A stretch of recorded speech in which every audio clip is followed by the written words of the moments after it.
Hi there, welcome to the Sam Sorbo Show. So I wanted to talk today a little bit about education, a little bit of a mishmash of a show today for you. But we're going to start with education. And this point that I want to bring out, there are a couple different points, but one of them is that in communism, they kill the educated people. And that seems to be something that we sort of conveniently forget because we have a lot of apologists for communism. They call themselves democratic socialists now. It's all the same thing. They're commies. They're communists. They believe in the collective. They believe in government. They believe that government can solve all the problems, that government should be all powerful. And this is problematic because government is made up of people, and people create the problems that they think that they can solve. So I've had this on my heart for a long time to talk about, because it just seems like we forget that. I was actually really proud of my kids this morning because we were talking about these kinds of things, and this idea that Marxism makes so much sense, except that its axioms are false. So it makes sense. It's like, well, wouldn't it be great if everybody if everybody worked together? This idea of from each according to his ability, to each according to his need. Gosh, that just sounds so good. And I remember I got into a very long conversation with a young actress years ago who believed in, she said she was a communist because she believed communism was the way, was the hope, for mankind. And I had this really long conversation with her about why communism fails. And at the end of it, and she agreed with everything. She said, well, yeah, that makes sense. Yeah, no, I see that. She's one of these people who just believes that it's never really been tried, which of course, Solzhenitsyn, if you read the Gulag Archipelago, he makes the case very effectively that this is the purest form of communism, that everything else is just a pipe dream because it all devolves.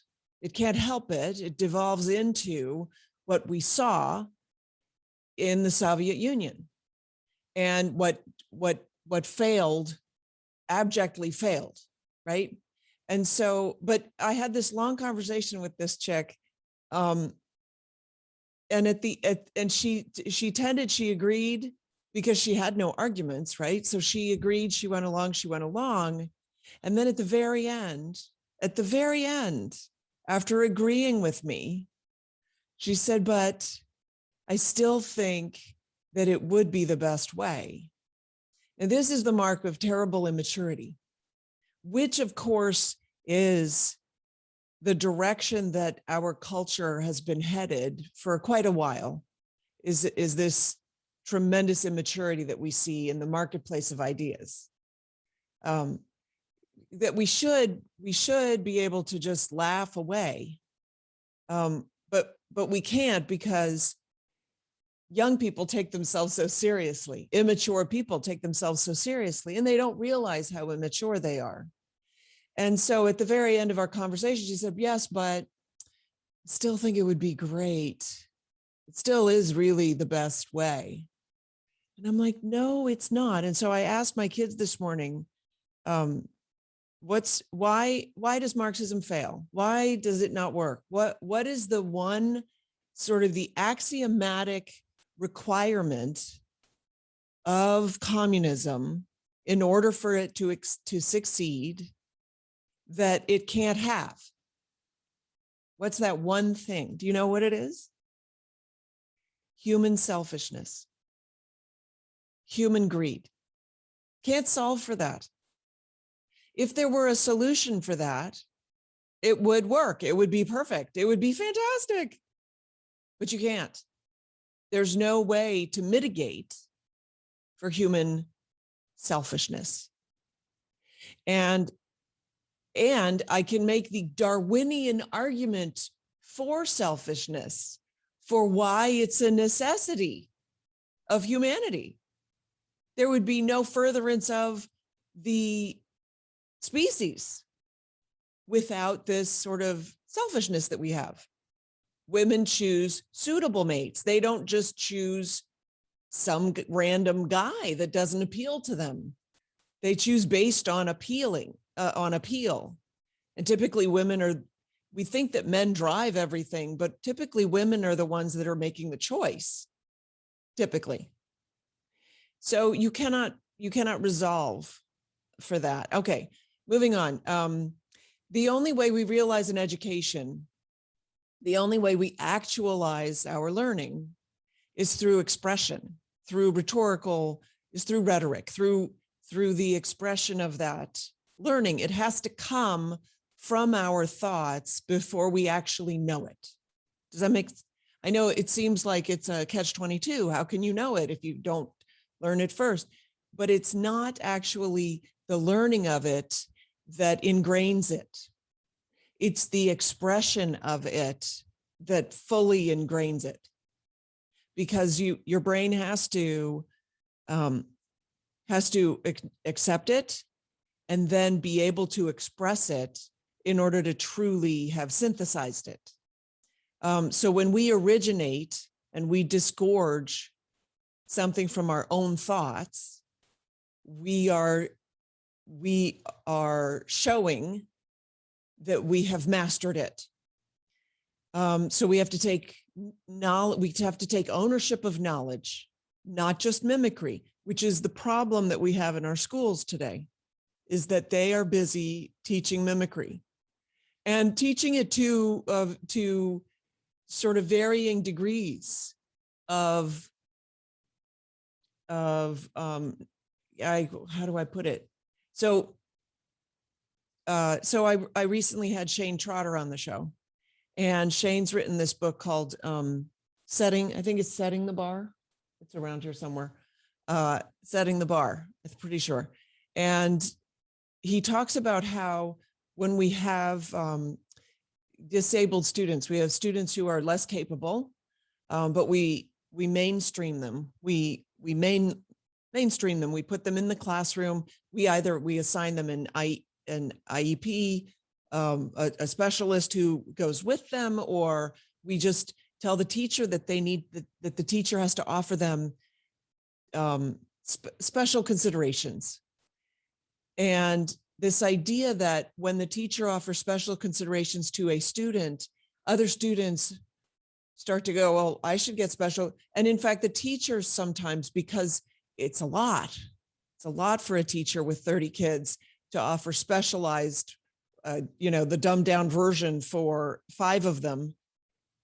Sometimes they just offer that same version for everybody. So even the mimicry that we are asking for from our students, we have a tendency to dumb down, especially when teachers' performance can be tied to grades. Well, that's just incentivizing the teacher to give better grades.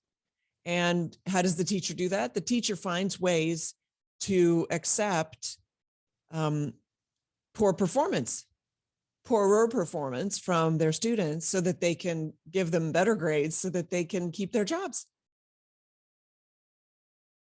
It's incentivizing failure. I mean, it maybe not quite that far, but it certainly incentivizes poorer performance on the part of everybody. It's sort of a devolving paradigm. It's self-defeating in a sense.